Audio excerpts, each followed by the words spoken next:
Hi guys, welcome to my channel. So this is mine and Olivia's 2-month update.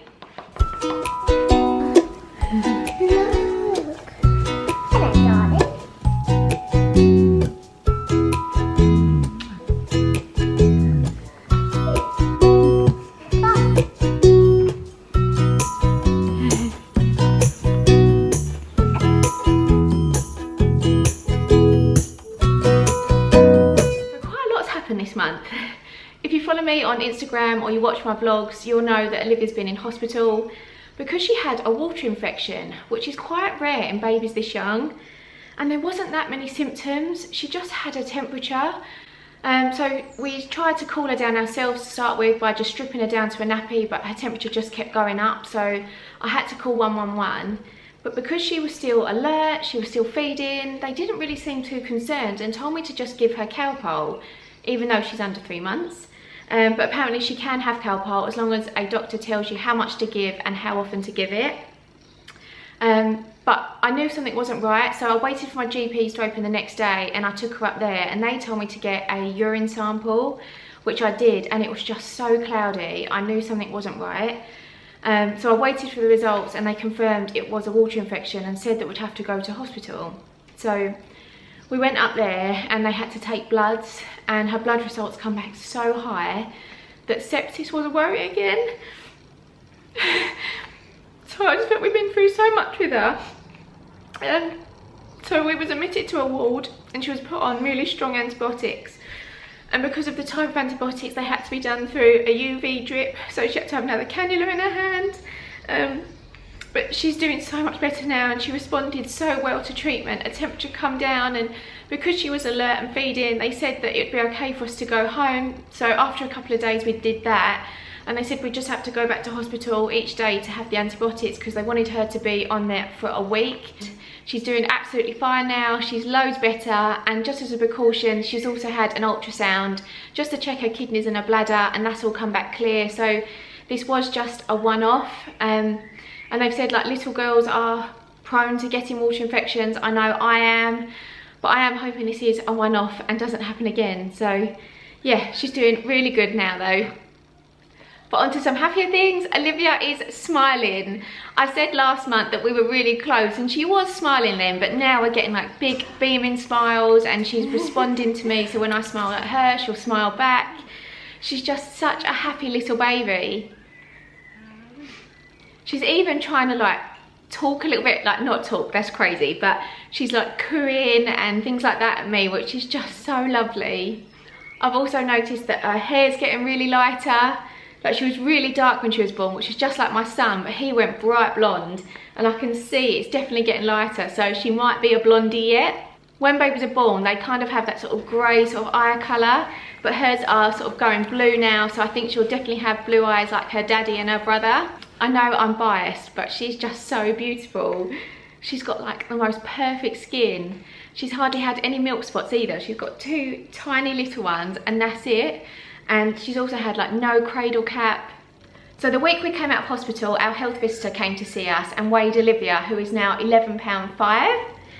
And when she was born, she was on the 75th percentile line and she had been following that. But that week she actually dropped below it. And although she had gained weight, it wasn't as fast a rate as she had been gaining. But the health visitor said it could have just been because we was in hospital, it could have been because of the antibiotics. So yeah, they're still really happy with her and she's still above the 50th percentile line. So yeah, she's still healthy and thriving.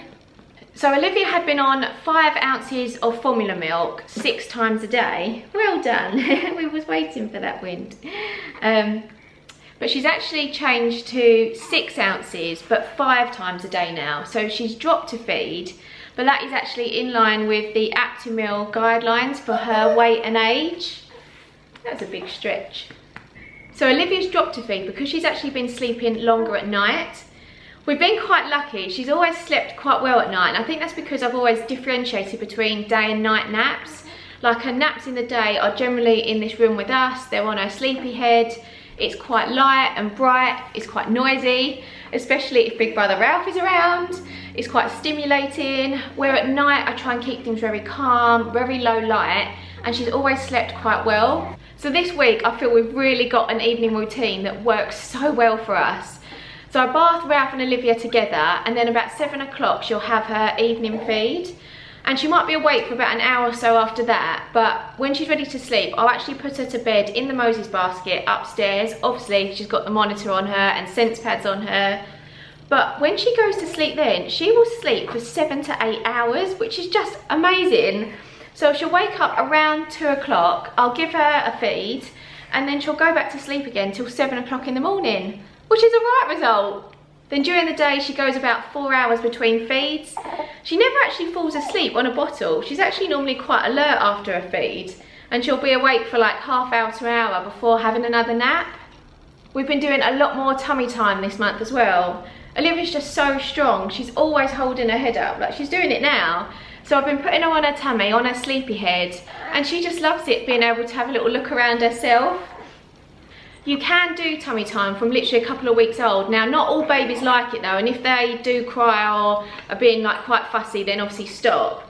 And you want to kind of build up to how long they're on their tummy. So you might only do like 30 seconds to start with, and then sort of build it up to a minute. And the stronger they get, the longer they can stay in that position. So it's that time when Olivia's had to have her 8 weeks injections, which she actually had this morning. Do you know what? She is so brave. Like, she did cry when they went in, but she literally stopped as soon as they were done. She's one tough cookie, this little girl. But she had to have 3 injections. So she had 2 in this thigh. You can just see her little plasters. 1 in the other thigh, and then she had to have a solution that she took orally.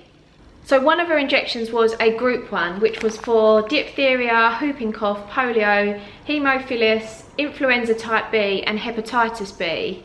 Then she had 1 for pneumonia and 1 for meningitis B. So it's the meningitis B vaccine that can actually give your baby a temperature. So the nurses told me I need to give Olivia Calpol 3 times a day. She has to have 2.5 mils every 4 to 6 hours. And the idea that this is just a prevention to stop the temperature even coming out. So when you go for your 8-week checks, take your Calpol with you, because at least then you can give it to your baby straight away. So as well as her vaccine, she was also seen by the doctor, and there's 3 things that they want to check for at this stage. So they want to check eyesight, they want to check heart, to check for any like heart murmurs and things like that. And they also want to check movement of the hips. But she was fine on all of them. And they also do this test where they hold the baby's fingers and kind of pull them up from a flat laying down position, which is what we actually do with Olivia, because she always seems to want to sit up herself. And I actually did this with her the other day, and she pulled herself up with me. And it was so funny because she just had the biggest smile when she done it. It was like she was so proud of herself. So moving on to me, I've actually been in hospital as well. The week before Olivia, I spent 2 nights in there because my belly just really swelled up, like where my cesarean scar was. And I didn't say anything to anyone, but both Craig and my mum kindly told me how much bigger and swollen I looked. And I think because other people had noticed it, I then worried. And I was thinking if anything had happened to like my internal stitches or blood clots. So I actually called 111 and they told me to go to hospital.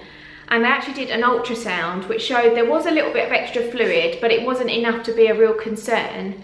But because of the tenderness on my right side, they then thought it could be something to do with my appendix, so I had to stay in another night and have a different scan the next day. But again, that come back all clear. My bloods did show a slight infection, so I was put on a course of antibiotics.